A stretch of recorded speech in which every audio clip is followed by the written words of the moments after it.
Debería de dónde sale todo el miedo a la Coca-Cola. Poco menos, algunos dicen que tomar un vaso es como si a un helado le echara 1 kilo de azúcar. Gracias por recordarme. Mi Coca-Cola que no tiene azúcar. Tomo Coca-Cola sin cafeína y sin azúcar. Viene del odio a los Estados Unidos, básicamente.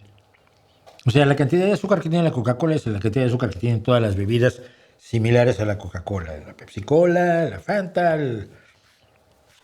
todas. Son bebidas muy llenas de azúcar. ¿Por qué la Coca-Cola? Porque la Coca-Cola se ha identificado con el modo de vida estadounidense, porque la Coca-Cola usó una serie de técnicas bastante brillantes, por cierto, para difundirse por el mundo, por ejemplo, regalándole Coca-Cola a los soldados estadounidenses durante la Segunda Guerra Mundial, que entonces pues, la gente la probaba y le gustaba, porque es un producto exitosísimo. Poca gente a la que no le guste, son los productos más exitosos de la historia de la humanidad. Nos guste o no, a mí me gusta mucho. Entonces, es una forma de expresar tu odio a los Estados Unidos, el odiar a la Coca-Cola. Olvidándote de que esta Coca-Cola, por ejemplo, pues la embotellan aquí en una embotelladora que hay aquí cerca, que es dueña, es de un asturiano, que tiene trabajadores asturianos que me hacen mis Coca-Colas.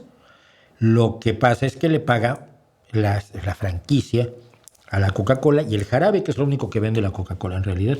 Le vende jarabe a los embotelladores, no vende las Coca-Colas que nos tomamos nosotros. Pero básicamente es una cuestión de carácter ideológico. Todos los refrescos tienen exceso de azúcar. No es bueno consumir excesivamente refrescos con grandes cantidades de azúcar, punto.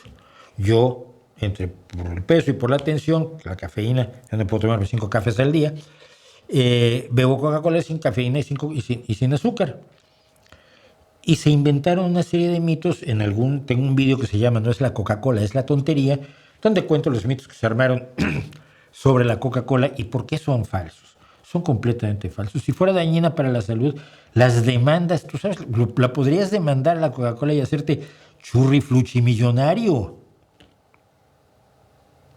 Pero vamos, simple y sencillamente son mitos que se crean por odio.